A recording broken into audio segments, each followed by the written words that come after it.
I'm Ryan Fisher, Australian Triathlete, and you're listening to the Physical Performance Show. Failure is not an option. I've had my ups and my downs. Phelps with 10 meters left. 3 minutes too good. The crowd roaring. Freeman wins gold. I think it's an absolutely breakthrough experience. Welcome to the Physical Performance Show, the show designed to inspire the pursuit of your physical best performance. I'm your host, Brad Beer. Listen in as we delve into how the world's top physical performers achieve their success, as well as the highs, the lows, and the journey of getting there.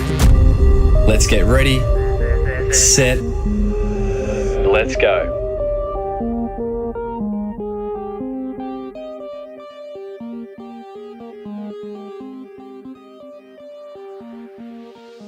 Listeners, welcome to the Physical Performance Show, the show designed to inspire the pursuit of your physical best performance. I'm your host, Brad Beer. I trust you've been having a great week and you've been putting into practice some of the things you've been learning from the athletes that have been sharing their insights, wisdom, failings and successes along the way on the Physical Performance Show. If it's your first time joining us today, a massive welcome. If it is your 49th time joining us today for episode 49, then welcome back and I appreciate your support. Today's show is lovingly brought to you by POGO Physio.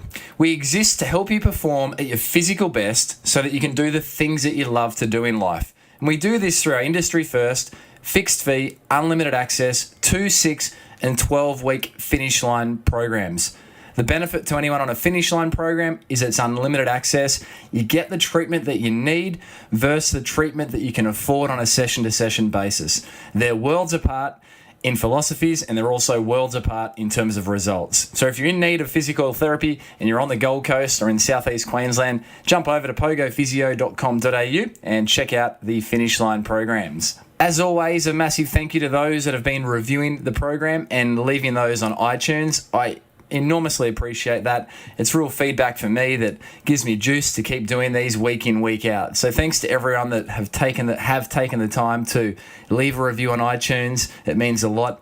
And if you're considering leaving a review, then do it now. I really encourage you, please. We're sitting at 70 reviews, which is remarkable. And I think if we can get it to 100, it's just going to be a real testament for the first year of the program. So we've got 3 weeks to go until the 1-year anniversary of the Physical Performance Show. So if you're listening in today and you're yet to leave a review, then if you can make my week, please go over to iTunes, leave a review. 1 star if you don't like it, 5 stars if you do, and that'd be fantastic. A big thank you to these 2 listeners who, in the last week, have left reviews. First up, Robin62, and Robin wrote, "You can't get enough." Thanks, Robin. The Physical Performance Show explores the stories of our awe-inspiring athletes. Brad has the ability to take me into their lives, helping me to feel their dedication, motivation, and effort. I particularly enjoy listening to these interviews on my runs, but I've been known to tune in while walking the dogs, doing housework, or even when mowing the lawn.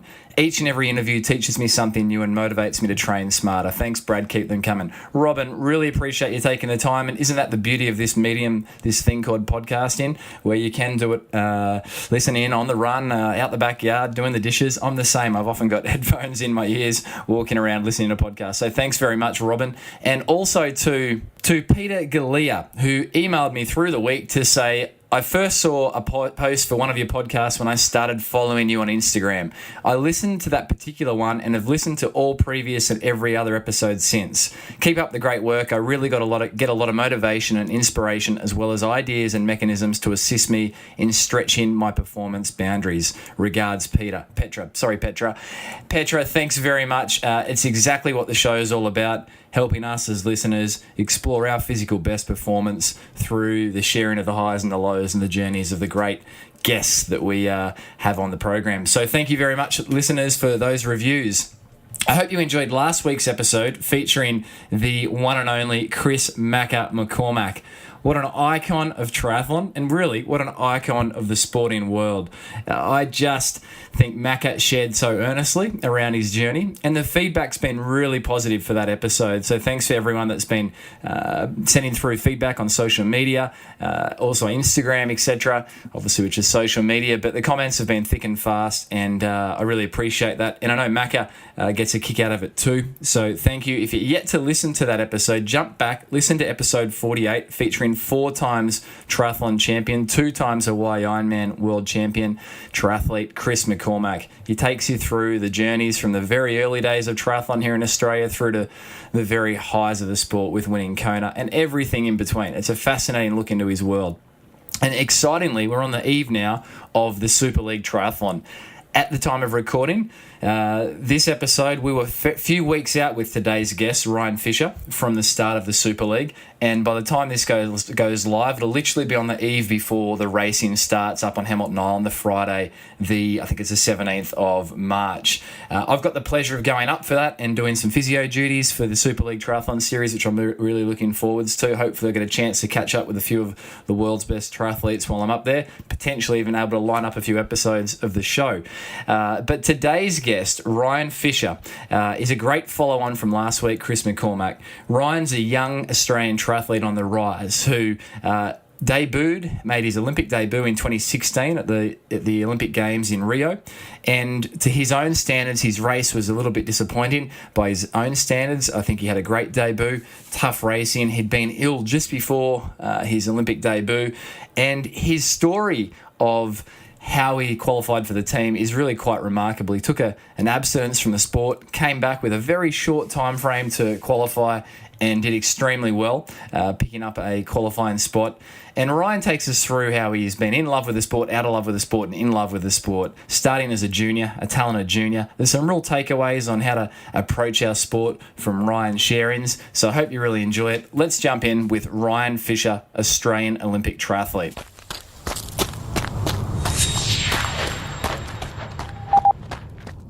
Joining me today, I'm really excited to have this chat. My origins were in triathlon, so anytime I get to catch up with a triathlete like I've got the opportunity to do today, it's a real treat. So joining me today, we've obviously got Ryan Fisher, Australian Olympic Triathlon representative, 2016 Rio Olympic Games, and someone that's had, from what I can gather, Ryan, some real highs and lows on your triathlon journey thus far. So, mate, welcome along. Great to have you here. Thanks for having me. So, mate, straight out of the gates, I'm going to start with something a little bit curly. What's one thing that scares Ryan Fisher? Oh, that's a tough one. Outside of triathlon? Both. Inside of triathlon, probably swimming, to be honest. I don't know. It's just, I always find swimming pretty daunting. Training and racing, it's never something that's sort of, although I started out with it, I've never really taken a liking to it, and every Monday morning I get up and go to swimming, I just sort of dread knowing what it is, and that's stuck with me for the last 10 years, really. Wow. And I think coming into the sport, that was probably what I was best at, so it's always sort of surprised me, and then even coaches that I've had along the way, like it's pretty commonly known how much I dislike swimming. What do you dislike about it? I don't know, I think it's just... it's tough, I guess, and I don't know, I guess it's a pretty lonely part of triathlon, I guess, there's not much visual to it, it's just you in the water, really, and again, there's times that I've really enjoyed it because it is that escape, but most of the time it's pretty daunting, to be honest. So what about outside triathlon then, Ryan? What scares Ryan Fisher outside of tries?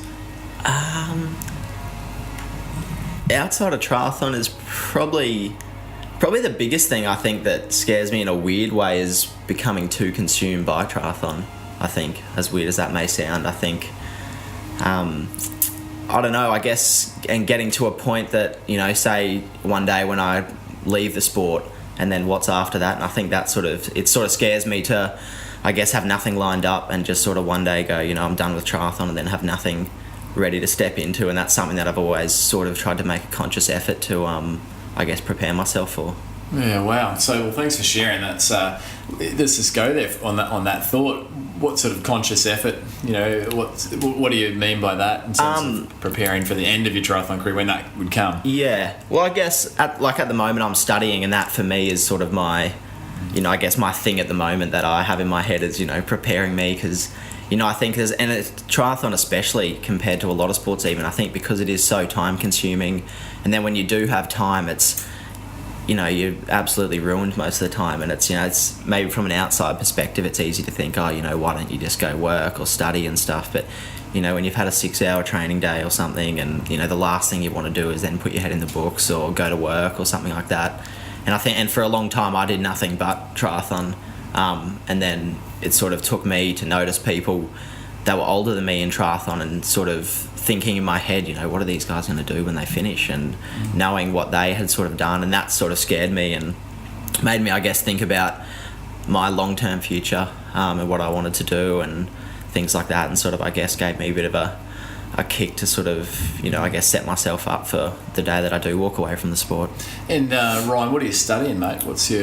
construction and project management. And where did that interest come from? Is that something that you sort of have had floating around for a while? Or? Yeah, it's something that I've always been into. I've always loved property and loved development and that sort of stuff, and it's always something that I've wanted to go into.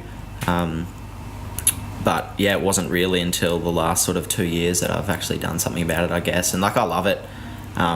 Obviously, I guess, studying, it's not, I don't love that as much, but I love learning about it in that aspect. And at the same time, it sort of, to a degree, excites me as much as triathlon does to go and get into that industry. Yeah, terrific. And so, mate, we'll see you go from your tri career into Fisher development. Yeah, maybe. So, Ryan, let's talk about triathlon and, the genesis story, the evolution of it for you. From my knowledge, you were always an active kid growing up. Tell us about home life and what life was like growing up, and then we'll go into tries. Yeah, sport's sort of been something that I've done since I could walk, I guess. I've sort of done everything, really. Not necessarily good at everything, but, I've, like a lot of kids in Australia, I guess, I sort of grew up doing pretty much every sport that was offered, right from sort of learn to swim when I was a little kid, into school cross country, raced motocross, surfed a lot, wakeboarded a lot. And pretty much along the way, I guess, as a combination, putting a few of those together, and mountain biking and BMX and all that sort of stuff. And then, triathlon was, I guess, the one that would let me keep doing the most of them. And that's sort of really how I fell into the sport. So growing up, were you aware, Ryan, of triathlon as a legitimate sporting pursuit? Like, did you have it on your radar, or was this something you were doing for fitness? Not really. Obviously, I knew about the Gatorade series and the local things like that, but when I was part of those, I never really, I didn't know at the time of the top guys in the sport. I didn't really know how far the sport went, I guess. Not being a real mainstream sport like, cricket and football and things like that, and it's sort of something that you really need to be into to know something about it. And at that age and stuff, I sort of, I was still more into other sports. But yeah, like I said, having swum and ran and done things like that, I sort of, was doing triathlon, but, never thought about actually making a career out of it. So, Ryan, through your school years, like swimming, running, were you competitive did you know you had a measure of talent growing up in your school years, like, say, cross countries and... Yes and no. Like, I was competitive without, I was never the best either. And I was never that into it. I sort of, when I did well, it always sort of just surprised me a little bit. Like, I never went into anything going, I want to make this Queensland team in this. I want to make it was just, if it happened, it was sort of like, oh, that's cool. Like, and I just sort of went with it. But like, I went to the state titles for swimming quite a few years, and same with running, states and nationals for cross country. Yeah. And I did sort of the state triathlon, I think, nearly every year through high school, and never once made a Queensland team. And it was sort of funny because I think the state trials were always in January, and over the Christmas holidays, we'd always go away to the coast for a couple of weeks, and I just, I was never going to take a bike or running shoes or something, so I'd sort of train and be going, all right. As in the Gold Coast? Or Sunshine Coast, yeah, wherever. Brisbane, yeah. Yeah, go away for the, family Christmas holiday, and I don't know, it was holidays. I didn't, I wasn't into it enough to think, I should probably keep going. And then I come back and race and be like, I thought I was better than that, and missed out year after year after year, and never made a team right through till I was 17 in year 12. Wow, so that was your first. I think this is really encouraging, Ryan, for listeners. It's often characteristic of that determination over time, and then you start to get the results. But so senior years is your first your first Queensland representative triathlon team as a junior. Yeah. Oh no, I never even made the Queensland team. Not even I think year 12 was the best I ever did, and I think I was reserve for the first reserve or something. To make the Queensland team, and it didn't end up going. And back then, because it's funny, I'm sitting here listening to you, Ryan. As a teenager, I would have given anything to have been an Olympic triathlete, right? And everything was about the state titles to make the nationals. Yeah. I went twice. And here you are, you're the Olympic triathlete. You're like, I didn't even make it.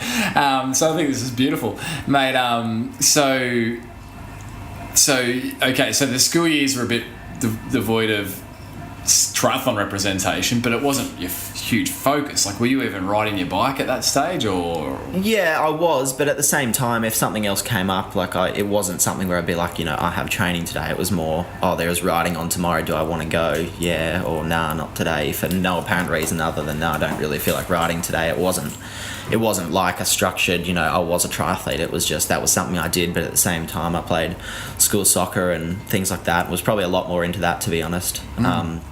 In year 12, and triathlon was definitely a part of it. Like, I was still training every week, but it was a lot more just on my own terms. It was never if I didn't turn up, no one would sort of batter an eyelid, or, the night before I just, Mum, I'm going running in the morning or something, can you wake me up, or Mum, I'm not going. So did you have a coach?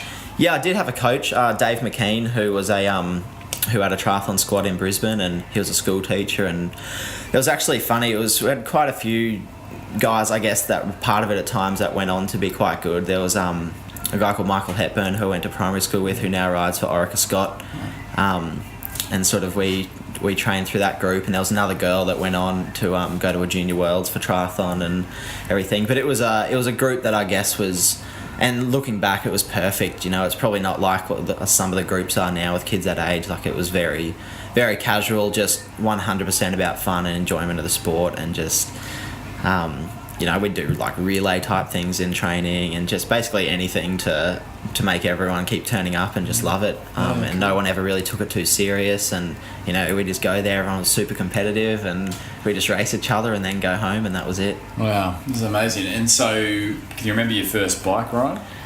Yeah, it was a Trek that I actually bought off a kid from the Gold Coast, and I remember him selling it, and I remember knowing who he was at the time. He was a few years older than me. His name was Nicholas Large, and he was pretty good at the time, and I just thought it was the coolest thing because it was his bike. And, how old were you at that stage?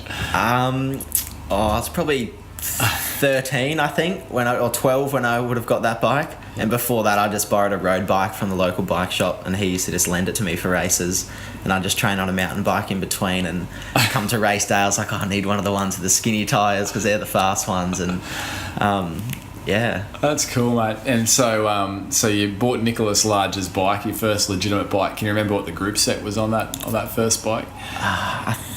It was a former Shimano. I don't actually think, I can't even remember what it's called. I don't think it's even around anymore. 105s or something. No, it was lower than that. Okay. And so just full aluminium and red, orange and yellow. Humble but important beginnings, right? Yeah, that's it. So brothers or sisters, Ryan, growing up? Yeah, I got an older sister and a younger brother. Oh, brilliant. And are they sporty, or you had the sporting genes? Yeah, they were. My sister was right into swimming and sort of a national level swimmer up until she finished high school, and then once she sort of finished that, that was sort of it for her. And my brother, he's probably hands down the most talented, but just the opposite in terms of motivation, and just not very competitive. And he was sort of, the moment he sort of finished school, he was done. Like, school was easy for him, obviously, because you have school sport and things like that, but he was that kid that you sort of, you hate him. Like, he just wouldn't train, wouldn't do anything, and somehow he's just better than you. And I used to always put fake times. I remember swimming club when you'd have to write down your times, and that's how they'd put you in different heats, and I used to always put fake times so I wouldn't have to race him because he'd still come and beat me. And what's the age gap, Ryan? He's 2 years younger. So he's 2 years younger. Yeah. So that must have been pretty frustrating for you, having a younger brother. pushing you for times, right? Yeah, in swimming for sure, and running was never. He basically hated anything long. Wow. Like he'd never do triathlon, or even now, like I think if he gets dragged along to watch, he's just sort of there for the sake of being there. He's not too interested. Was in he it. at Rio? Yeah, he was. Yeah. What's your brother's name? Mitch. Mitch. Yeah. So, so can you remember your first triathlon, Ryan? Yeah, it was a Bribey Island, Gatorade. How'd you go? Overall, I'm not actually sure. I just remember there just being so many blue bottles in the water, and just What an introduction, eh? Yeah, and I borrowed my sister's purple mountain bike, which I just remember being super embarrassed about. But yeah, and I think I was 12 at the time, and it was the first one for a lot of the guys in our squad. I think a few, like we'd sort of all trained together, but no one had actually done a triathlon. We just sort of did swimming, riding and running, and because we were all younger than when sort of school sport triathlon started, and it was a first for a lot of us, and I remember going up there and being pretty excited for it. So you're at Bribey Island, and did you get the bug? I mean, often in my work, Ryan, I have people come through and they're training for their first Queensland Series race or a race, and they haven't yet competed. I'm like, geez, there should be a disclaimer that's seriously addictive and it will cause addiction. Did that bite you, or didn't grab you that much? I don't think so, to be honest. I don't know. I think it took a few more years after that for me to probably really get into it. And I think at the time, I was young and just like a lot of kids, short attention span. I'd just jump sport to sport weekly. And even at the time, I was still, I think I had soccer the day before, and then the next day it would have been something else. And it just, I went like that for years. Yeah, wow. So the thought of you having a triathlon career now wouldn't have even been on your radar? No, definitely not. Wow. So let's bridge that gap then, mate, because that's fascinating. So you got your early days, you're training, but it's not too intentional. You're just enjoying yourself, and I think there's so much in that. What point did you start to realise that you actually had some really serious talent as a triathlete? Was there a moment or an event? I don't know if there was a particular moment. To a degree, it was probably, I think I was 17, and I was pretty ready just to stop triathlon. I think I was about to finish school, and sort of, like, I was still doing it, but I was probably more into other things, and again, never really thought too much long term about making a career. And even at that time, I was probably a little bit oblivious to, what the World Triathlon Series was, and I was never overly into following the sport or looking at the older guys that were around. I wouldn't have even known them. And a guy that I trained with my smaller club, he decided he wanted to sort of, I guess, go to the next level, and he joined a big club in Brisbane, which was coached by Dan Atkins. And yeah, he went along with them, and me and him had always sort of gone to training because he lived down the road, and I was like, I'll come along and see how it goes. And and pretty much from then was probably when I really got hooked. It was something the moment I went there, I guess I just, I don't think I stopped improving. It felt like every session I was going to, I was getting better and better.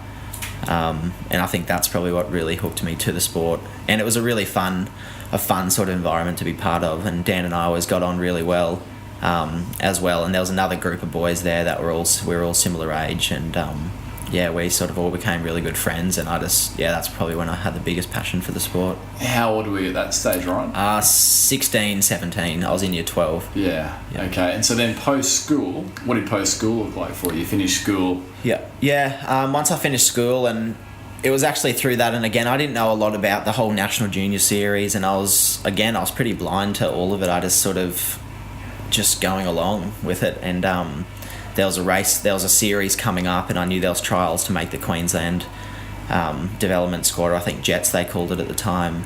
And one of the guys that was in this new squad, he was pretty into triathlon, and he was a year younger than me, and he was going really well. And I remember, it was looking back, it sounds a bit stupid, but you get a tri suit that had your name on it in AUS, and I remember seeing him in that one day and thinking, this guy, he's serious, he's pretty good. And I was like, how do I get one of those? And I remember Dan telling me, he's like, there's these times for the swim, bike and run, and if you make the Queensland Jets, that's what you get. And I was like, that's what I'm going to, I want to get one of those. And and sort of that, I guess, was my motivation for the first thing in triathlon that I was actually training for properly. And because the group was as fun as it was, there was a lot of athletes in there that were quite high up in the junior ranks as such. And I think being part of that helped massively, along with Dan.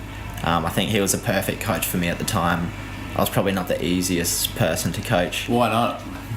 I don't know. I was just probably a little bit I'd like to do things my own way. I didn't really like to be told what to do by anyone, to be honest. And I don't know, that sort of stayed with me, and I think, there's pros and cons to it along the way, of course, but Dan was really good, and, I had a huge amount of respect for Dan as a coach, and just as a person, and sort of, we became good friends, and I think he was probably the first person along the way that, I wanted to impress him all the time with training and with racing and everything like that, and I think he understood where I was coming from, and that made a huge difference. And yeah, we sort of trained for these trials, and I made the team, and I got my suit with the name on it, which is what it was all about at the time, and that was sort of to go into the junior series, which is all draft legal racing, and I'd never done anything draft legal, and I didn't really find it too daunting, I guess, because we'd still, that's what you do at training and everything, but I'd never raced like that, and the first actual race I did was part of the National Junior Weekend here on the Gold Coast at Runaway Bay, and somehow I finished in the top 5 and got picked for the Youth Olympic Games, and that's probably when it all came together, and I was like, I'm actually, I'm okay at this. Yeah. And wow. I sort of, I guess, started looking at a different side of triathlon to what I initially knew existed. So to put listeners in the picture, Ryan, the times you had to do for the jet selection, that trial process, was it individual time trials, swim, bike, run, or so what sort of times were we talking about? We had a bike time trial, which was a 20 kilometre individual time trial at Nunda in Brisbane, which is like a closed off criterium type circuit, and there was 2 different times for that, and there was a time to make the Queensland Academy of Sport as such, and then the development team. And then you'd go to the pool at lunchtime, and there was a 1 kilometre swim time trial, and again there was 2 times, and then that afternoon there was a 5k track thing, and it was also the first time, I guess, I realised how many kids there were that were pretty serious about it. I remember getting there, and everyone, all the bikes and the race wheels and the parents that are pretty into it and things like that, and it sort of all hit me, but yeah, I loved it. So what time did you do for your 1k time trial? Can you remember that in the pool? What was the cutoff? You remember that? I think the cutoff for the development team might have been around 12:45 for the 1 kilometre.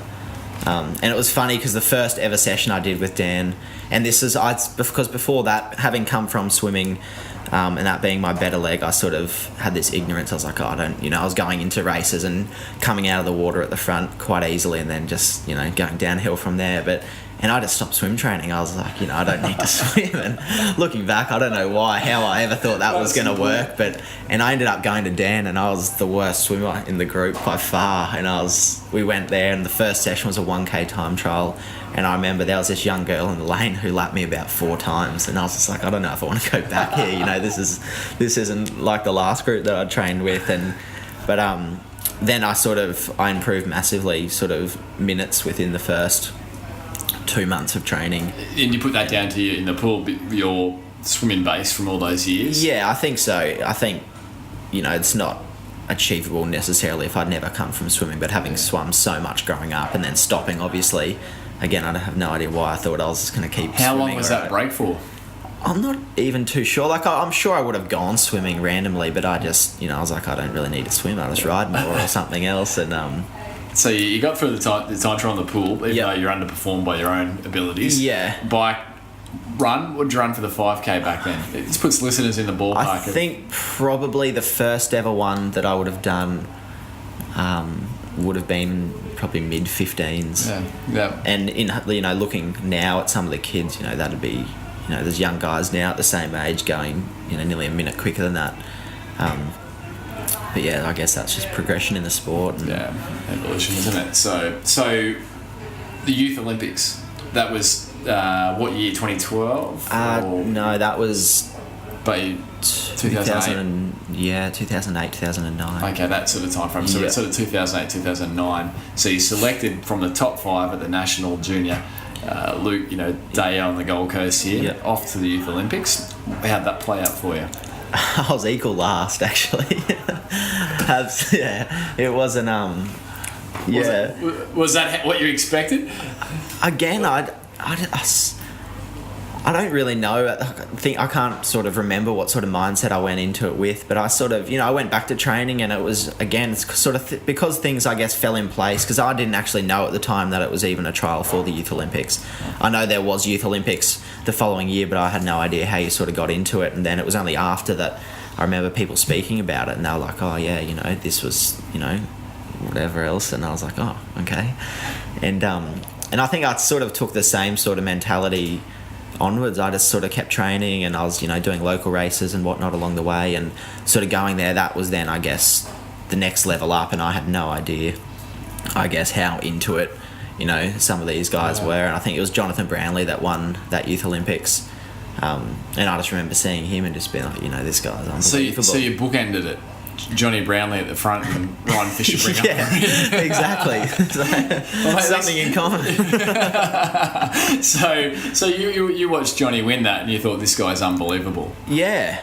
Like I think he won it quite convincingly from memory, but I think that was a bit of a shock to the first, because it was probably only 12 months before that I didn't even realise what there was within Australia, and then suddenly, seeing guys from all around the world and how into it, I guess, they were, and the level that they were at, was sort of, a huge shock. And then I think that was probably the first time that it really opened me up to looking a lot more into the sport and seeing, where this sport can take you, and, if these guys, if I think they're good, who's above them and who's above them, and that sort of, led me, I guess, to looking up and, realising the likes of Gomez's and racing the World Series and looking at Olympic things and, really seeing how big the sport was and the level that I guess that you could get to. And up until that point, that wasn't really visible on your radar.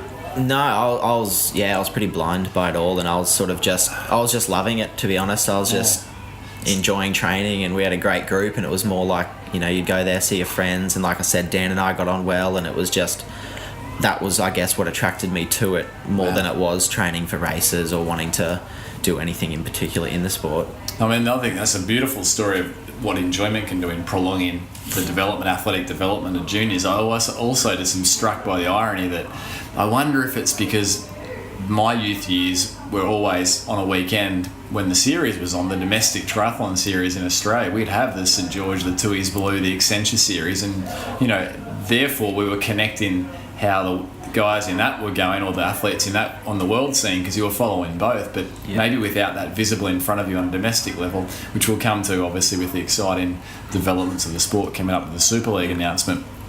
So mate, Youth Olympics, that didn't discourage you, didn't crush your spirit. You obviously came back from that and went, right.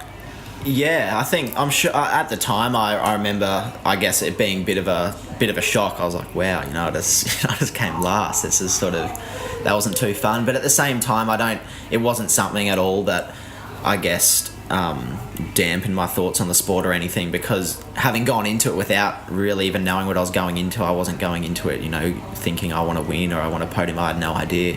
So at the same time, as much of, I guess, a downfall the race was, because I didn't really know anything about it, it didn't really hit me as hard as I probably would have if I knew exactly what I was doing. Yeah. I was more excited by it all, to be honest. And again, it's one of the small things, but, even just getting the Australian uniform and just the thought of, it's called the Youth Olympics, and I guess that sort of thing excited me more than anything else. And outside of that, I wasn't really that into the sport still. In hindsight, like looking back, I was still pretty blind to what I was doing. Wow. And so at that point, you couldn't have imagined yourself as an Olympic triathlete a few years down the track? No, probably not. And it was probably still, even at that point, I hadn't really thought about how much longer I'd go with it, because I was still young, still at school or the year out, and it was, everyone still did sport, and it was probably those following years where people pick university or work and other things over it. So it was still sort of an easy decision to be doing triathlon, and it wasn't that I'd thought in my head, this is what I want to make a living out of, or this is what I want to make a career out of. Yeah. And so Youth Olympics, how do you then find your way, Ryan, onto the World Triathlon Series? How did that play out for you? Well, like I said, going to that, I guess, opened me up to the whole international side of triathlon, and I guess with not researching as such, but then taking a bigger look into what the sport was. And like you said, because there wasn't anything domestically at the time, you wouldn't necessarily know too much about it, or even know who the top guys were. At the time, I wouldn't have even known, Gomez or Chris McCormack or any of those guys.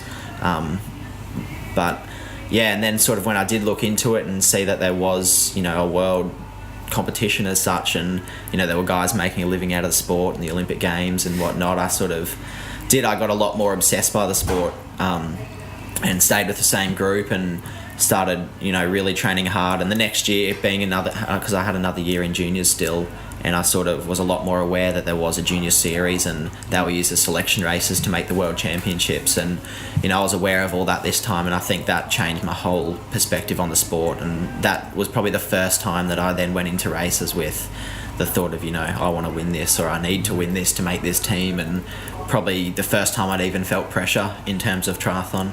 So where was that pressure coming from at that point, right? Internal or expectation from coaches? No, I think it was pretty much all internal. I've always expected, I guess, a certain level of performance out of myself.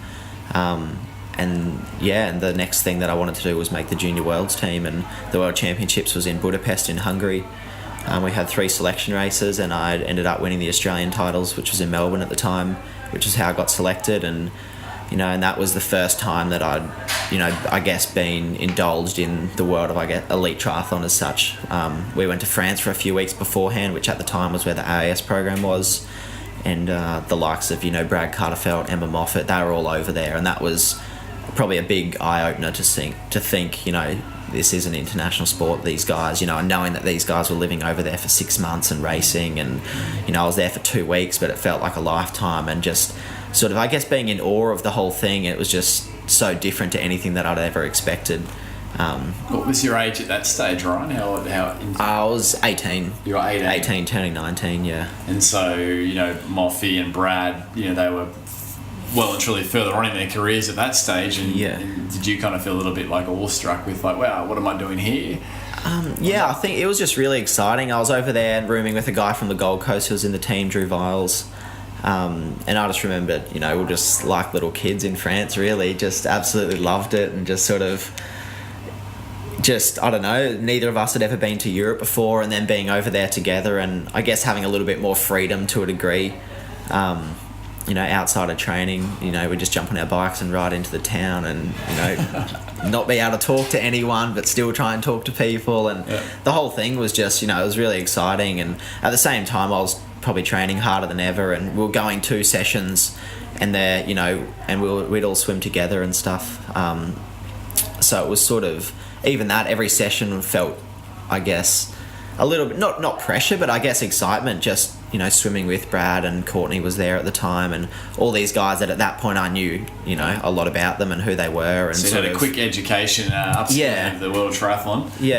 And then training alongside them, and even if you're not doing the exact same thing, but just being in the same area made the whole thing a lot more of an experience. Yeah, I mean, that high performance environment, is so important, isn't it? So from there, how do you bridge yourself into the World Triathlon Series? And take us through your experience and any stories of that first WTS race.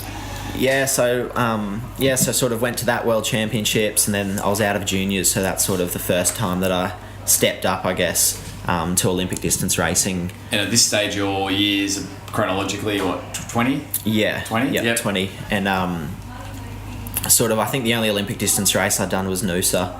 I'd won open age that year. And then, I can't remember, I think I did a World Cup in Auckland.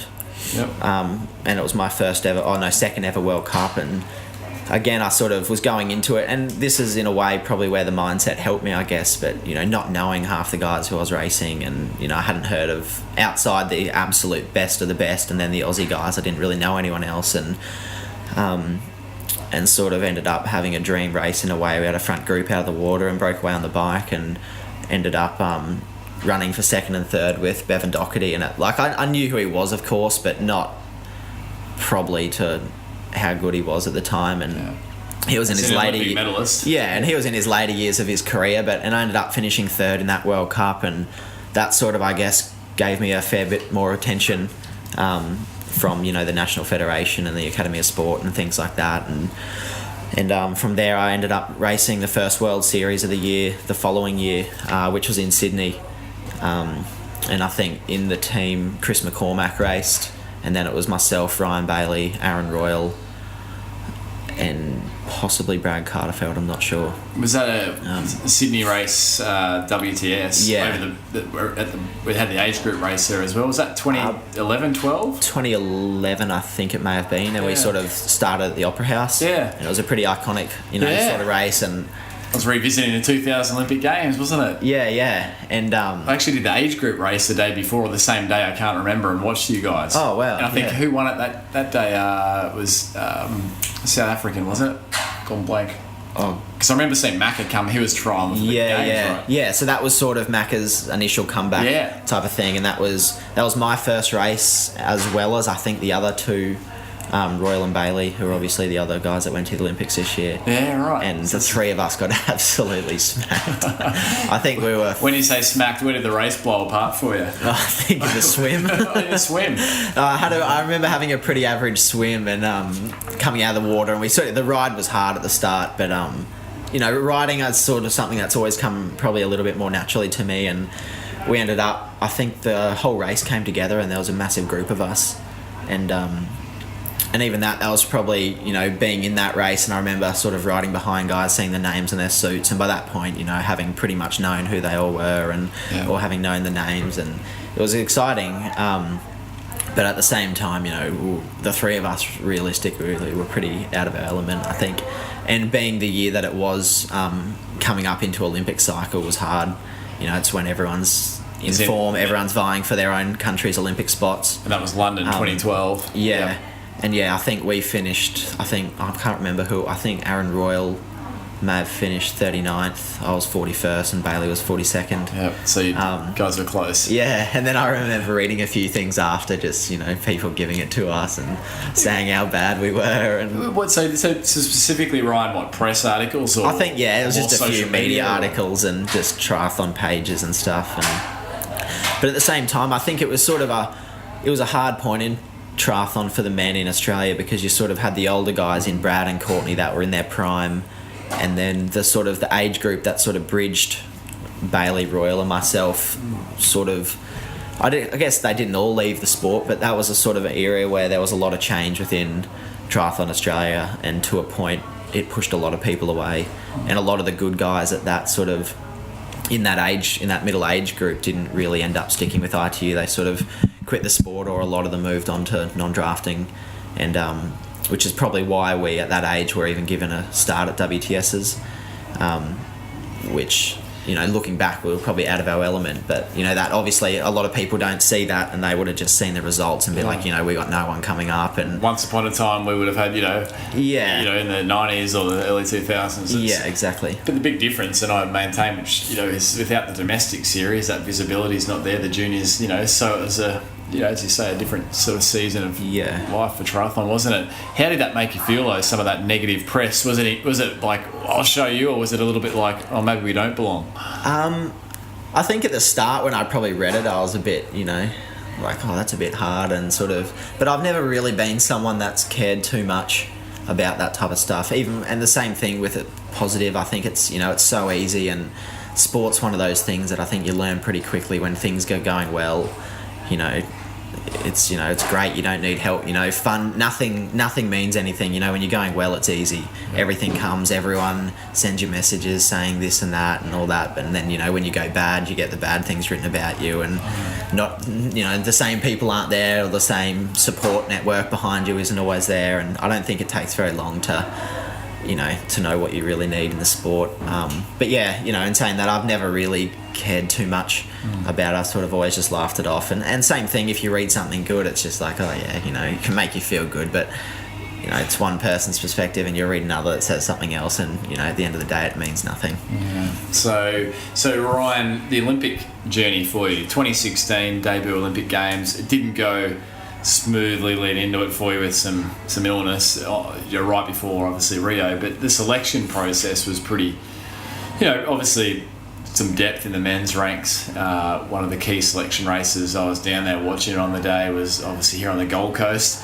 How did obviously we're fast forwarding a bit of your career here, Ryan, leaving out some years we can come back, but so the Olympic Games selection process, how did that play out for you? I mean, starting I guess with Gold Coast. Yeah, obviously in the end it worked out well for me, but it was tiring, you know, like anything like that. It was pretty draining, and I think after the final race I felt almost ready for a break. I think just from the mental and physical side of it, and probably more mental, I felt, you know, I was pretty flat. And I think it's one of those things you don't almost realise at the time, but the pressure that you put on yourself, or maybe even pressure that you're feeling from other people, you know, you don't notice it there until after, and it's sort of, and once I did get picked, I sort of, you know, it was a massive weight off my chest, but at the same time I was tired, mentally again more probably than physically, but Gold Coast was our first selection race. There was a few domestic races before that, and even those, although they meant absolutely nothing in regard to selection, it was still one of those things, you know, everyone, you know, if someone beats someone, you know, you read about it, and then everyone's, you know, oh, you know, look how good he's going, he beat such and such, and, you know, and even that, it's still, you know, it's tiring. And although we'd even have talks with the high performance director at the time, and, you know, he'd tell us, you know, this means nothing for selection, it's not about that right now, it's about, you know, securing the third spot for the Australians or whatnot. And, you know, as much as people say that, it's still, you know that in the back of your head you're still going to be versing this person the next day, or, you know, the week later at the actual race, and so there's still more pressure than if it was a normal year. But yeah, then Gold Coast was the first one, and I think that was, you know, everyone knew that was the main selection race, that you could get an automatic spot. Obviously at this point Aaron Royal had already been selected from a previous race the year before. Which left 2 spots for the Aussies.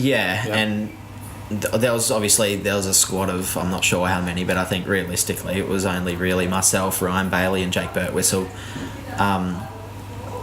that were probably in contention, I guess. And so, you know, the three of us went in there knowing what you had to do, which was top 10 and the first Australian across the line. And I think, you know, that race I was in really good shape at the time, been training really well in Brisbane, and sort of went into that again knowing exactly what I had to do. And although it didn't work out for me the way I would have liked, I can't really, looking back, I couldn't really be too down about it. I ended up coming 5th, but was the second Australian to Ryan Bailey, who was 4th, so he got the automatic.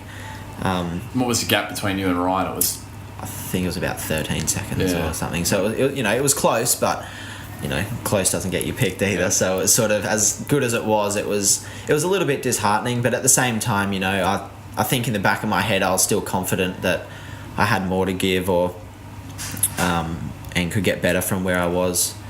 And in saying that, you know, although I didn't get automatic selection, that was the race we got told that we need to perform at, and I still felt like I performed. And although I didn't get it, I think, you know, it still showed that, you know, the position that I was in, and yeah.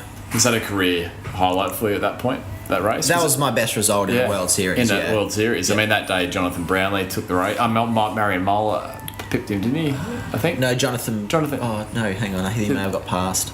I just remember seeing Jonathan delirious on the road running, you know, struggling. Yeah, it was a hot day. It was 1 p.m. when you guys started. It was like... It was pretty tough. Cook City. Yeah. So whatever the podium was, you guys were just behind it. And I remember saying, wow, what a day for Australian triathlon. It was sensational. So when did you learn that you had secured your spot? Obviously that didn't gain you automatic. There was a few just other races and then the discretionary decision made. How did the other races play out for you? we had one other race which wasn't written down as a selection race, but it was still in the selection time frame. It was the last race that was going to be before the cutoff date, which was Yokohama World Series. But it wasn't like Gold Coast. It was just the last race that there was potentially to you know, show what you had to offer, I guess. And that was in Yokohama, and I finished I think 13th in that World Series, 12th or 13th, and Jake had a good race that day, and I guess that was, you know, that made it pretty tough. I can't remember what he finished, it might have been 5th or something along those lines, Yeah. that was sort of the last race, and then it was just the anticipation of just waiting for the phone call. Really. So the phone call, how did that play out for you? I missed the first phone call because I was still asleep. I think it was on my day off, and it was about 11 o'clock, and I was still in bed fast asleep, and I woke up and saw that I'd had a missed call, and finally got the courage to give him a call back, and at this point I was, in my head I was confident that I felt like I was going to get picked, but at the same time I didn't really believe it until I'd heard it. I had a bit of a letdown at the Commonwealth Games, and I remember that call, and I just remember thinking, same for Glasgow. And I just remember thinking the same thing, and I gave him a call, and he told me that Who was calling you?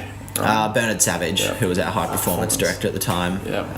So had a missed call from Bernard, and you're 50-50. You're confident that you would get the nod, but you didn't know until you spoke to Bernard. So what was the first thing Bernard said?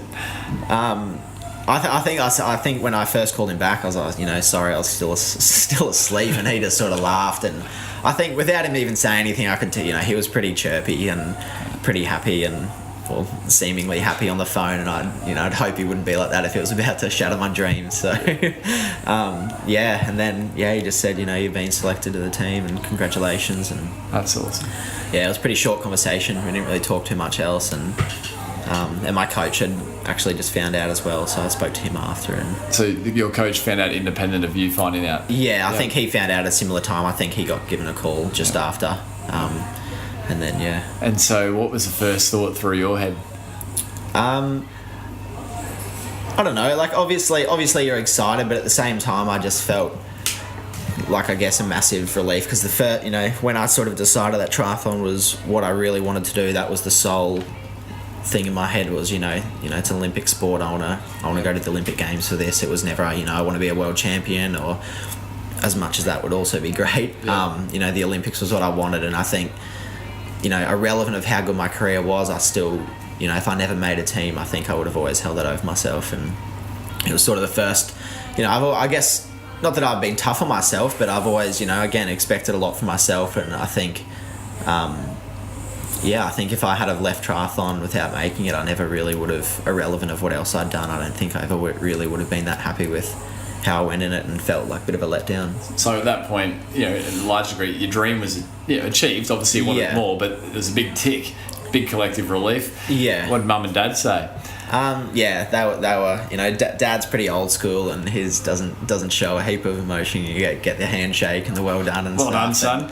But I could tell he was proud and everything, but he doesn't give you a lot like that. And Mum was, she's the opposite, so she was pretty excited. Really expressive. And, she had screaming. She had a few tears though, and but it was good. And obviously it's one of those things you can't do it without them, and especially triathlon. It's an expensive sport, and it takes a lot of sacrifice from everyone. I complain about getting up early, but it's worse for them. They have to get up just as early and sit in the car the whole time and wait for you. And and it doesn't. Although I didn't properly get into triathlon when I was 18, if I hadn't been swimming when I was 6 and 7 and running and all that, it never would have happened either. So it's a long process. Yeah, years and years. Every session's building, right? Yeah. I want to cover two things, Ryan, before we flick to a performance round. One is Rio, the experience, but two, you had a period where you were just over the sport before Rio. Correct me if I'm wrong. Yeah, it was before the Olympic selection. Yeah. So put listeners in the perspective there, what was going on? I was living down in Melbourne at the time and training with the Victorian Institute of Sport, changed to a group. My current coach at the time previous to that left for Team Sky to be a coach overseas, so I sort of changed groups and decided to move to Melbourne and train down there. And I was sort of, I don't know, I guess I'd been a little bit lost in the interim between those two coaches, and was training by myself, but was sort of told that I can't train by myself if I want to continue getting funding.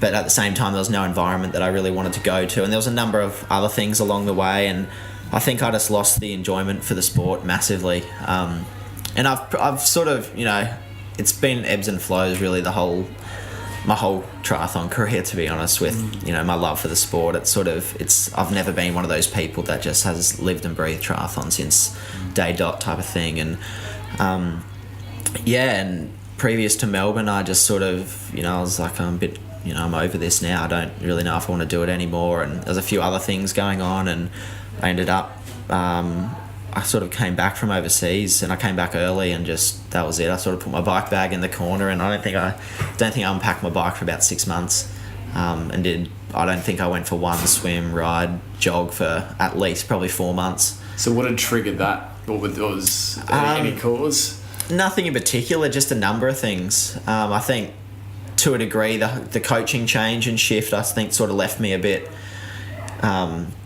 in the middle, and there was no particular group that I sort of really wanted to go to.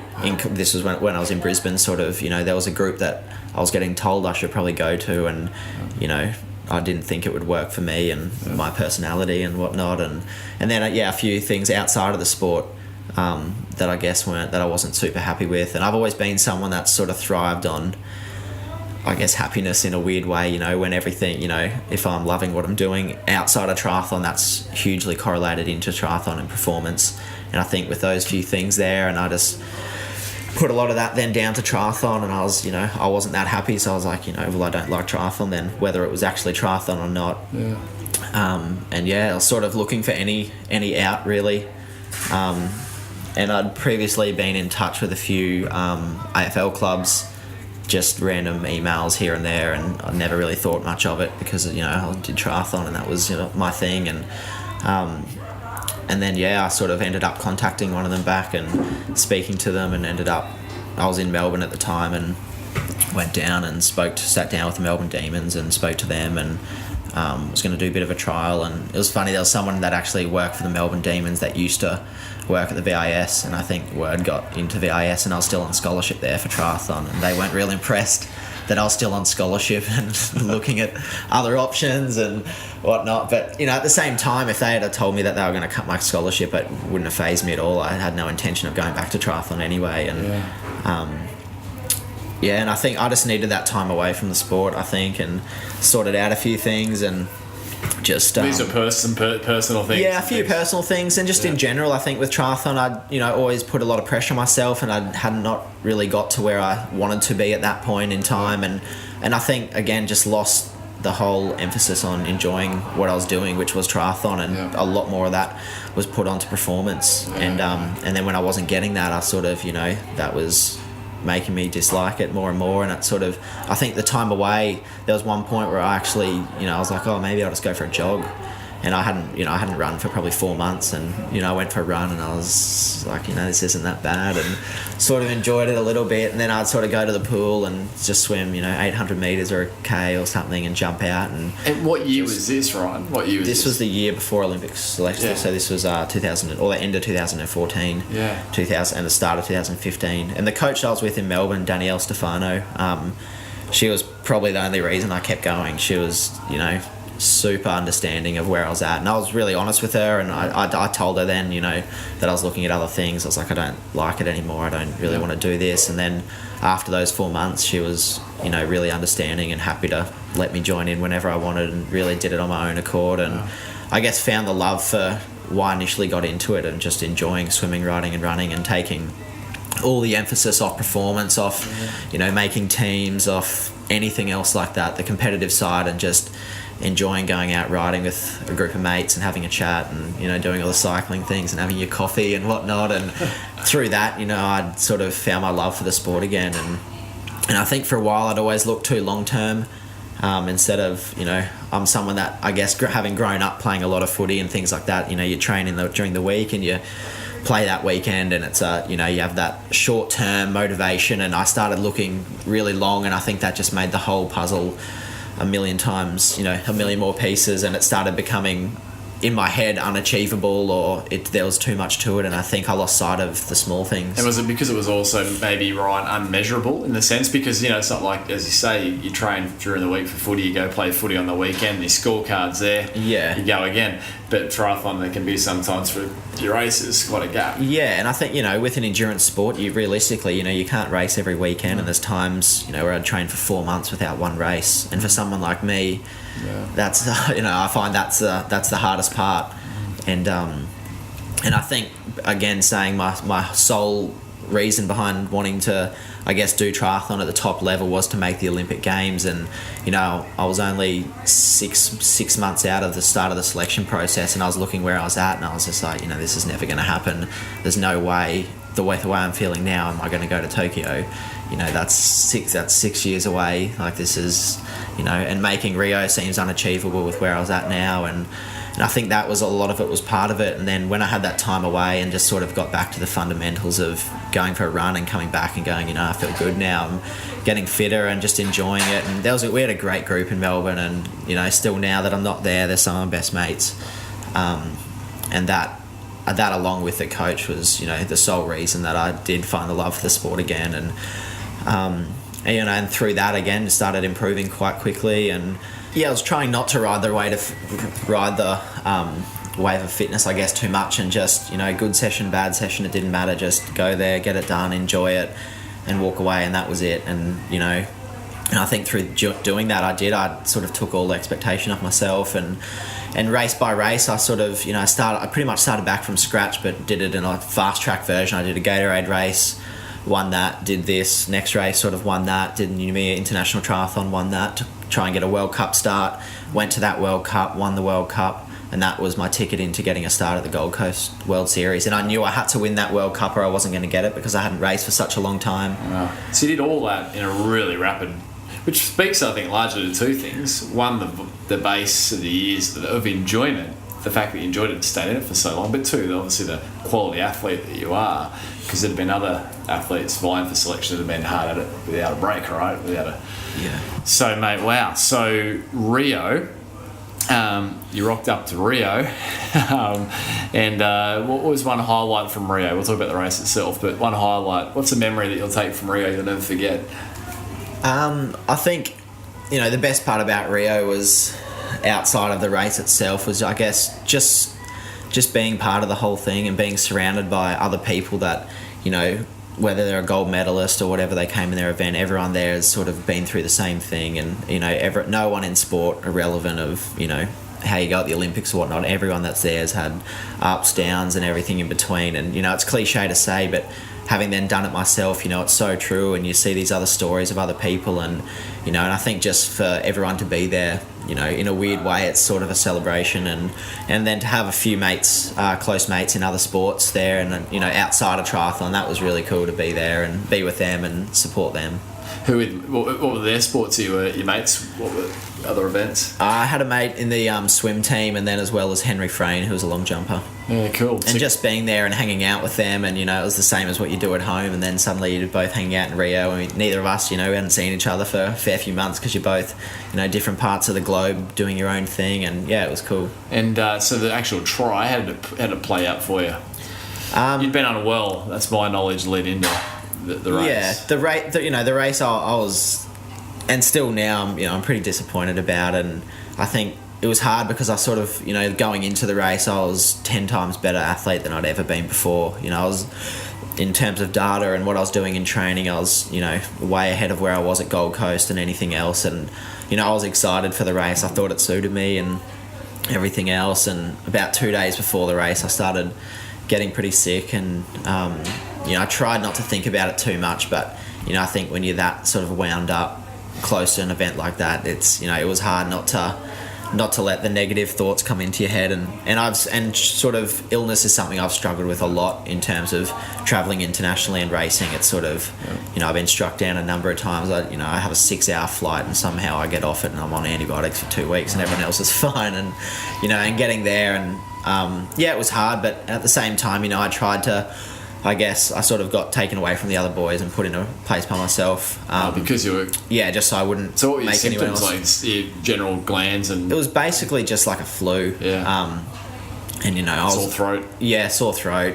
Runny cough, nose. Blocked up and just headachy. And I was pretty lethargic. 2 days before, I think I had the day off. I didn't do anything. And then the day before, I went to go for a run. And I remember getting back from a 20-minute jog and, you know, feeling... My legs felt like how they do after... you know, my Sunday 90-minute run, and my head started playing all sorts of games. But, you know, at the same time, I tried to stay positive and everything. And sort of on race day, I don't know, I guess I couldn't feel a lot of it. I was on a lot of Nurofen and a number of other things to try and numb it and whatnot. And, but still when I was on the start line, that wasn't in my head. Like the moment I got on the start line, I sort of still forgot about everything else and went back to basics, whether it's, the Gatorade start line or a World Series or the Olympics. I have the same process in my head of what I need to execute in the race. And, I still tried to go into it with that. And, the physical side was a long way from being there. But, it was one thing, I think it was Miles Stewart that said it to me, and it was his piece of advice was, no matter how you're going, just give 100%, because at the time, it may not seem like much, and if you're disappointed, it's easy to jog over the line, but, in years down the track or something, you're never going to forgive yourself. And, I was running and I had all sorts of things going through my head. I was so angry when I was running and frustrated at myself and whatnot, but I tried to, stick to that and just finish and just turn myself inside out as much as I could. And so you still pushed it, obviously 120%. The frustration, the anger, was that that you weren't performing how you knew you could? Yeah, I think, the moment I was on the bike even, I was in the front group, in like the main group on the bike. There was a front group just up the road. I think there was 10 guys or so. And even on the bike, I was able to stay with a group and we tried to get away and stuff at the end, but my legs weren't like what they'd been the months before and the weeks before in training, and I think that was making me, I was just disappointed, to be honest. Like it was frustrating, and I just, I felt like I let people down. And who'd you feel like you let down? Probably my coach more than anyone. He'd sort of sacrificed a lot for me. Not having come back from Team Sky, I spoke to him when I moved back to Brisbane and asked him if he was interested in coaching me, and he said he would. Which I was pretty excited about, because he was probably, after I left Dan, was the next coach that I really thought was, that coach that would be able to take me somewhere. And he'd worked with a lot of great athletes in the past, and not being a triathlon coach now, he had his own job, a full-time job and stuff, and him coaching me was an extra. And even just in terms of everything, he was just 100% there to help me. In terms of, even paying for coaching and stuff like that. Like, he's just been, unbelievable. And it was always there for me. And sort of he took time away from work, and I know that wasn't easy for him to put that in place as working at the AUS. And I know that, took a bit of organisation to work out everything in Australia, and he came to Spain with me in preparation for the Olympics for probably 2 months. And, it was only me, him and my training partner over there. And I think just thinking about that and what he did for me, and he still had a wife at home and everything like that, and he put all of it into me, and he wasn't a coach, like he didn't have to sort of do anything, and he would have done anything for me. And I know he'd probably think it's stupid of me to feel like I let him down, but I think and the way I was going, and we were working really well together, and I think I would love to have, I guess, put my cards on the table as to what we'd been doing together, and really see where that would have taken me. Yeah. Do you still feel like that? Yeah. Yeah, because we're sitting here today. Yeah, for sure. February 2017, so we're kind of, really into that 6-month window-ish post Olympics. So you still feel like that. Have you spoken to your coach since? Obviously, you obviously spoke immediately after the race. Yeah. What was the first words you exchanged? Coach to athlete. I don't know. I think I was obviously disappointed athlete. Yeah. I think I was pretty quiet. I don't know. I don't think he didn't really say too much. Obviously knew going into the race likely what was going to happen, but at the same time, you're never going to talk about that prior to the race or anything. And he just, he was, I guess, happy for me, I guess, still to have been there and everything. But my biggest thing, I think, was I didn't want to just go there and just race and go home and just be I made the Olympics. I didn't. Once I made the team, it was like I did that and I didn't care for it anymore. I wanted to do well. But he was good. He sort of reiterated what we'd spoken about beforehand, and just to give it everything you have and try not to, as much as a result's what it's all about. Try not to. You can't control everything, and then we didn't really speak too much about it anymore. And so as an athlete, I mean, that's been your dream, you get there and things don't quite go how you want. Any practical steps or things that you've learned how to deal with the disappointment? Because it's it's whether it's the professional sporting realm, life, it's absolutely the highs and lows, isn't it? Yeah. But if you had to look back, reflect, what would be one lesson you've learnt from your Rio experience? I think it's one of those things you never really, beforehand, if I hadn't have made the team and someone else hadn't made the team and been in my position, I'd still probably, I wouldn't feel sorry for them or anything. I'd still think, you obviously did something right to make the team. You still went to the Olympics. I finished 23rd, which, although it was nothing that I wanted, it wasn't absolutely horrendous either. And I think it's easy to, when you're the person in the shoes, I don't think you ever really look at your accomplishments or look at anything you do and think, well, I know I certainly don't. Even when I've won races or done that, because it's you just never think it's that impressive or that, it's just normal. What it's I did. like, yeah, exactly. And I think that's one thing I was, advised to do to a degree, was just to sort of press pause, I guess, for a little bit and just take a step back and look where I was and what I'd done in the meantime and would I change anything. And realistically, I wouldn't ask. I would have had the exact same preparation with where I went, who I went over with, the races I did beforehand, absolutely everything. So I think, I try and look at that a little bit more than, there's a lot more to it than the final outcome, as much as that's realistically what you're going for. There is more along the way. Yeah. What did Mum and Dad say? I think, they could obviously tell I was pretty disappointed, and Mum, to a degree, is one of those people that I can't stand after, like, no matter how you go, it's always, well done, and it's, it's that wasn't well done. That's Mum's boy. Yeah, that's Mum. And same thing, Dad didn't say a lot, but, I knew he felt, I think he could see how, I guess, disheartened I was, but, I guess they've sort of never been the parents that have been those super into the sport, pushy sort of people, so they were just, I guess, disappointed because I was disappointed. But outside of that, still really proud of me and things like that. And, they've been great along the way. The way I am, there's no way I could have had parents that were super pushy, because that would have made me stop just to, like I said, I don't like to really be, forced into anything and whatnot. And, but obviously they were disheartened for me and everything like that. But at the same time, they were proud of what I'd done. And You mentioned something before we flick to a performance around here, Ryan, that you were ready to execute. You're on the start line, you were just ready to execute. What was going through your head on the start line? I think, I knew obviously where different athletes were on the start line. We sort of go through a race briefing and everyone picks their numbers basically. So I knew I had some good swimmers to the right of me, but the boy was out and to the left. And we were looking back after the race, we were on the bad side in terms of where the first boy was, but there was still a lot of good swimmers on that side. So it was sort of, there was pros and cons of both, I guess. You always like to be around good swimmers, and I knew they'd have to come over and cross in front of me to get to the boy. So I sort of, the main focus was just getting off the beach quickly and just getting the best start that I could, so when those guys did come across, I could hopefully, get onto their feet. And that's pretty much, I try and break the race down as much as I can into really small. I think if you're already thinking about what's going to happen or who's going to be away on the bike, it's easy to lose focus of, you can ruin the race before that even happens. So it's, I try and keep really short in the preparation. It's interesting. Shannon Eckstein, one of the previous guests on the podcast here, Ryan, he'll break down his Ironman race into just micro steps and just focusing on those, and then all of a sudden you've got this great race. Yeah. So it's power in that principle, isn't there? Yeah, definitely. I think, and especially in a sport that's, although it's 2 hours, if you have a bad swim and the swim's only 16 minutes, your whole race, your 2 hour race can be nearly done in 16 minutes. Yeah. And not that you ever give up, but realistically, that front group at the moment with the guys that are around are also the best cyclists. So, you're not necessarily going to catch up, so you can't afford to make mistakes. And I think the biggest mistake that you can make is, thinking too far ahead and not concentrating on what you're doing. Right in the moment.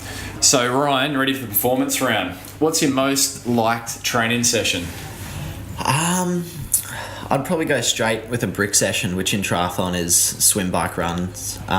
Real short, sharp sort of stuff. So you'll, do a swim, bike, run, normally in a lake or somewhere open water to try and simulate it, get out, recover, reset your stuff and go again. And I think it's just, you know, it's just like racing basically, which is at the end of the day while we do all the training. So when we do have sessions like that, I think it's probably the most enjoyable, and it's easy. It's also the easiest way to absolutely flog yourself without realising what you're doing at the time. You know, it's funny, as a junior, I remember hearing that Courtney Atkinson, I was in New South Wales, Courtney was in Queensland, used to practice his transitions with a sprinkler in his front yard.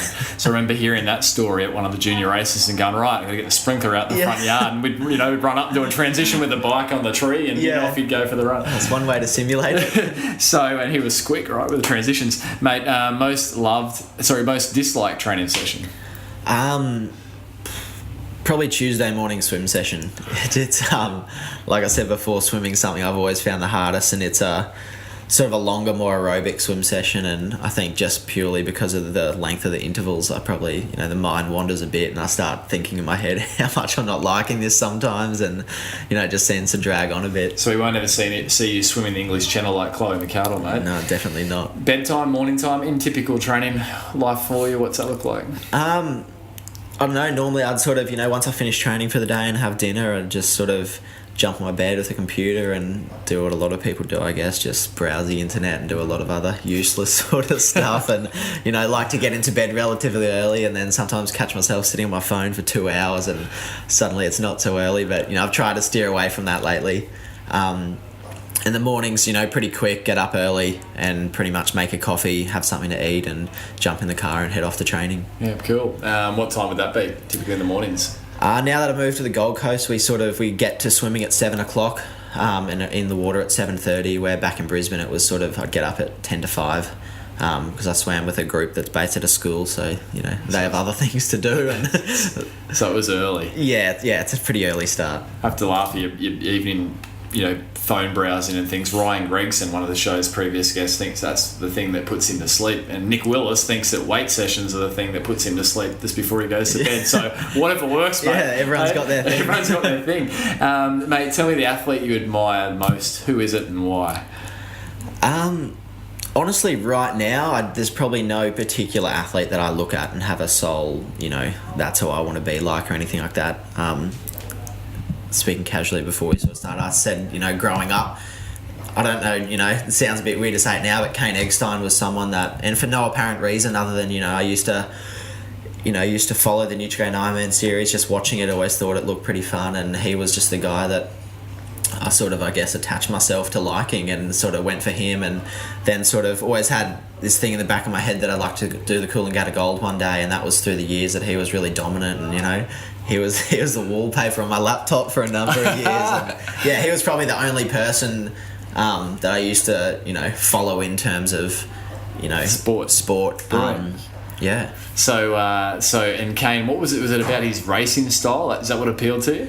I think so, yeah. And I read something once just saying that he sort of, liked to train by himself, and, he'd seemingly trained really hard and whatnot, but, just liked his own time and doing it by himself. And that's something that, in the last few years is exactly what I've sort of done, and trained by myself the majority of the time. And yeah, that's fascinating. So many similarities for you guys. Mate, tell me, the toughest competitor you've ever raced, who and why?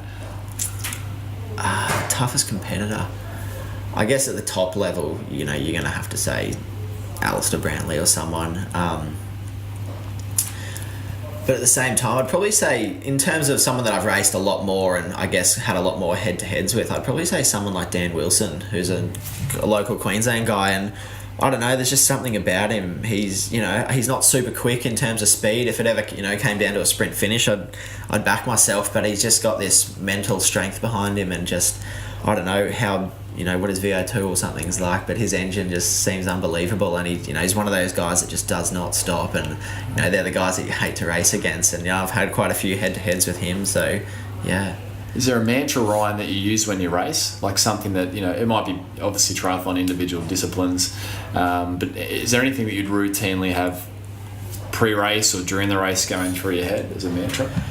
Not particularly. I think, I've probably had little things over the years, but I think a lot of it's probably changed based on, where I'm at in terms of fitness or what particular race it is. I'm someone that's probably had a tendency to race pretty aggressively, and that's something I like to, irrelevant of who's in the race. I think it's so easy to start racing into this same race plan that everyone has, and it's, you know, it's designed around them doing the best they can with the likes of Brownlees and things like that. And I don't think that's how you beat those, you know, I don't think that's how you beat people better than you. I think, you know, you have to do something different, and it's so easy to go into the traditional sort of race plan, but then you sort of just race everyone else who's doing the same thing. And I think, you know, racing aggressively and trying different things that aren't probably, not that they're not necessarily the most tactically smart thing, but I think it's something that, you know, they may only work 1 in every 5 times, but when they work, you know, they'll actually work, opposed to, you know, getting a 50% strike rate of finishing in the top 10 or something. You know, that's not something I've ever really had an interest in. You know, I'd rather win one race than come last in 5 and then win one again, opposed to sort of, you know, consistently getting a top 10 or but never really getting to the top. If you had to pick one word to describe your racing style, what would it be? Probably aggressive. It's funny, I would have picked that. Yeah. Only because there's a bit of flesh off your skin when you tried attacking one of the WTS races leading to Rio, right? Yeah, that one didn't work out so well. And Ryan, best recovery tip? Best recovery tip, for me anyway, has been sleep. You know, above ice baths, above your protein thing. You know, there's a place for everything, realistically. You know, there's a number of things that you can do to limit it, but for me, I'm someone that's found, you know, above all is probably hydration and sleep, and making sure that when you do go to bed, you are hydrated. You know, and again, it's, you know, it's one of those cliche things. Everyone, you know, drink water and drink this and that, but, you know, I think it's pretty simple, and it's easy to look at, you know, all these new crazy things that you see coming out that people are doing and stuff. And I know there's research behind some of them, but I still think, you know, if you're going to bed late and getting up early and expecting to train at, you know, a high level every day, it's just unrealistic, irrelevant to what you're doing outside of it. And I think, for me anyway, I'm someone that, you know, if I get a lot of sleep, it's been number one. Yeah, great stuff, mate. Mate, the zone, how would you describe getting in the zone? And when was the last time you were in the zone? I don't know, for me, again, like, to get into that sort of mindset, I like to be by myself, and, you know, I don't really like warming up and doing that sort of stuff with a big group of people.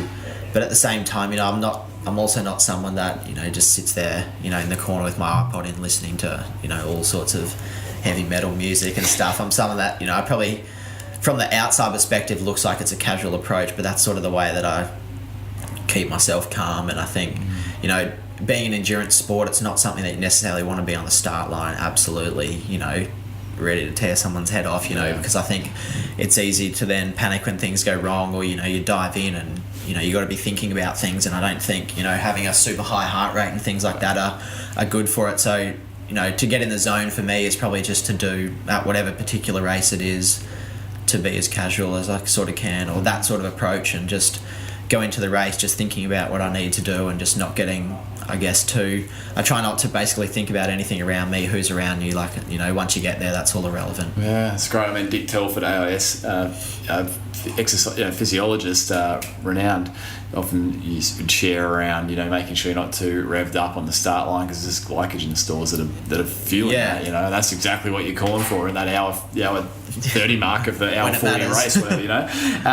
Ryan, if you could boil down everything you've learned through your sporting career to one bit of practical advice for people to perform at their best, irrespective of endeavour, triathlon, running, whatever, what would it be? One bit of advice.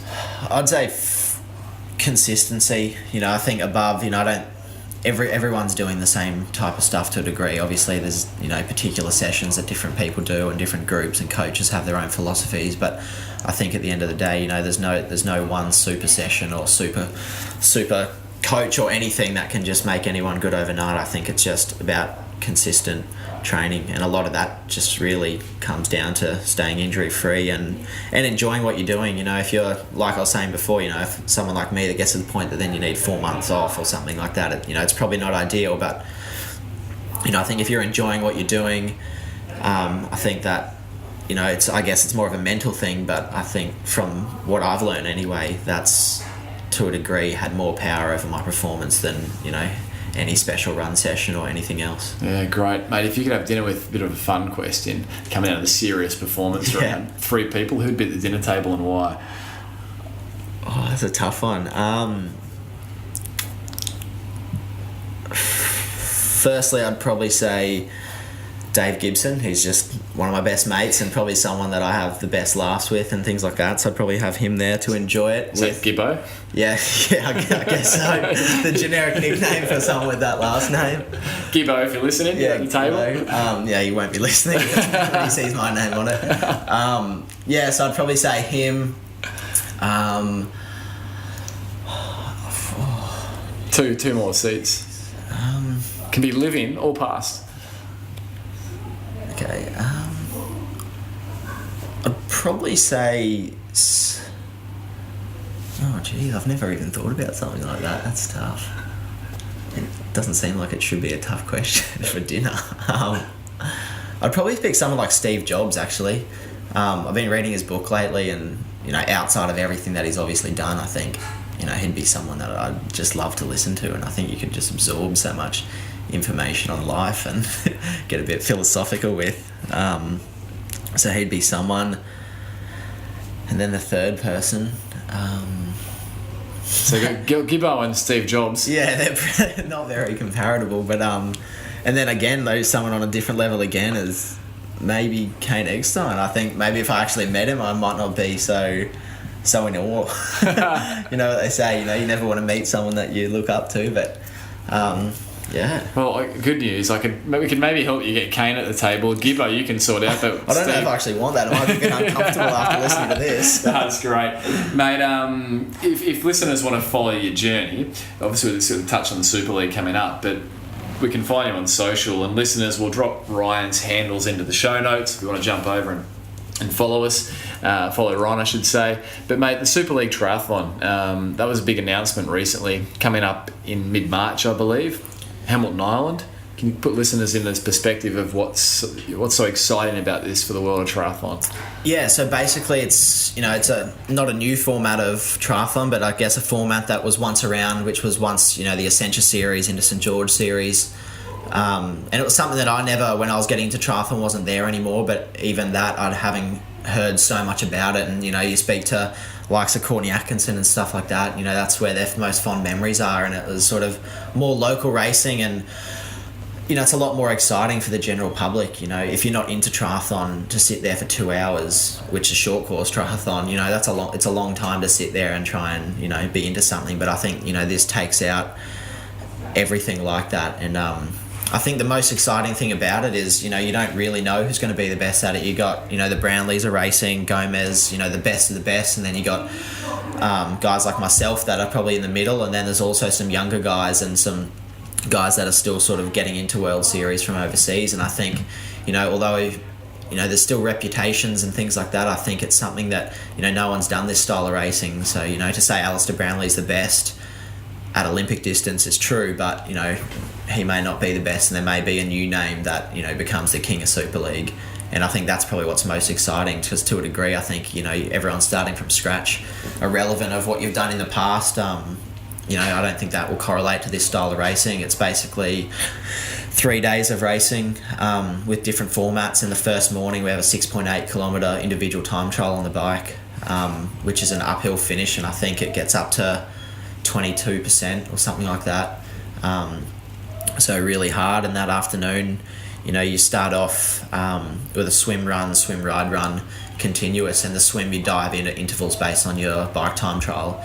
So, if you have a good swim, you dive into the water first by yourself. And I think just with different formats like that, and there's eliminator rounds and whatnot, I think it's just something that the lead will always be changing.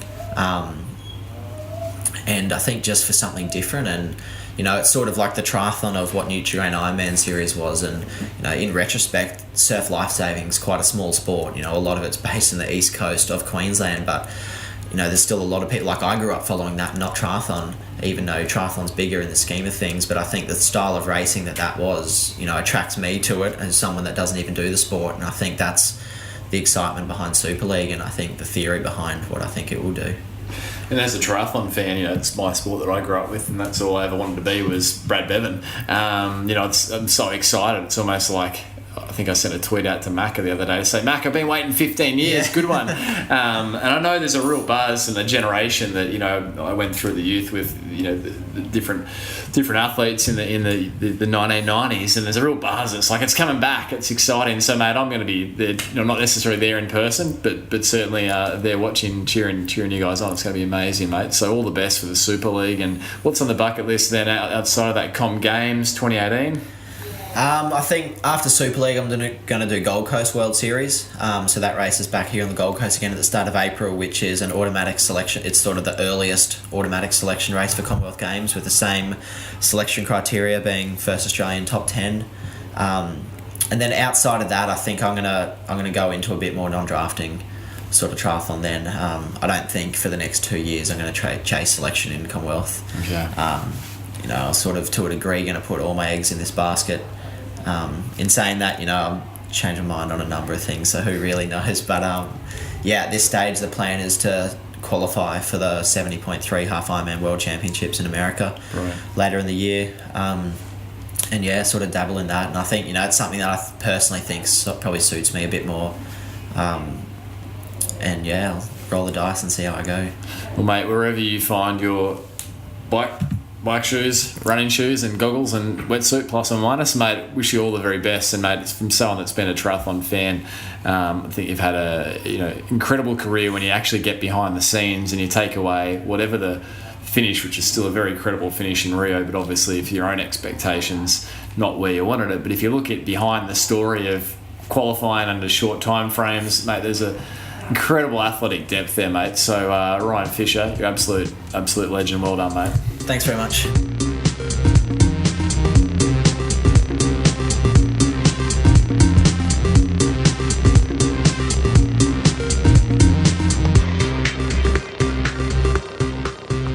So listeners, there you have it. Another episode of the Physical Performance Show. I hope you enjoyed the episode and enjoyed Ryan's story. If you got something out of it, please let Ryan know and myself on social media. Our social media handles @Brad_beer and Ryan's you'll find over on the show notes at pogophysio.com.au. An enormous thank you guys to yourselves, the listeners of the show who make this show possible. A big shout out also to the audio engineer guru, Daryl Misson. Thank you, Daryl. And also the show's PA or VA, Susan Wilkin, who both do an absolutely fantastic job to ensure this show goes live every week. So thanks again, Daryl and Susan. Really appreciate all your work.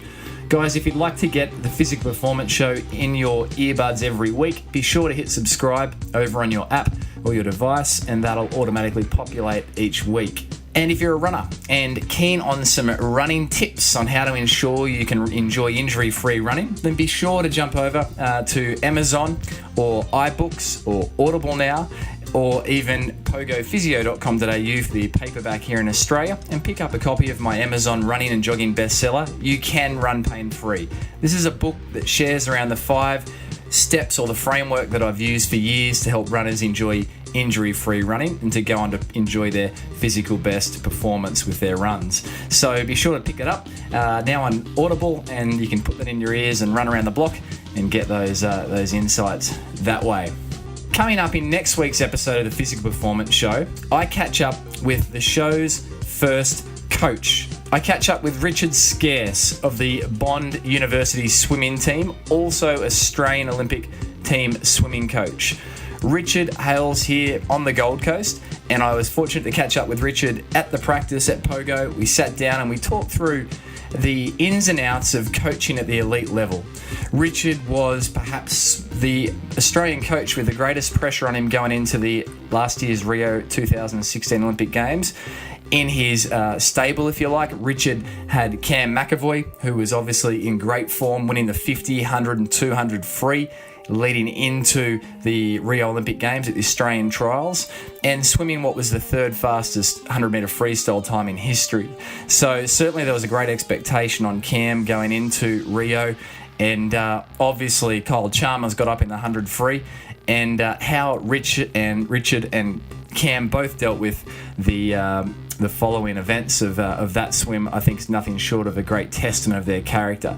So Richard's also now got a bunch of Olympians training with him, and the squad just keeps getting stronger and stronger. So if you're interested in how to hit peak performance as an elite level coach, then you're going to really enjoy Richard's sharings. He takes us through how he started with Kieran Perkins's former coach, John Carew, and he started with not the stopwatch but changing the covers on the pool. So it's a really fun, candid interview, some great insights and takeaways. I hope you'll join us next week on the Physical Performance Show. Have a great week. Until then, keep pursuing your physical best performance. This is the Physical Performance Show, and I'm Brad Beard.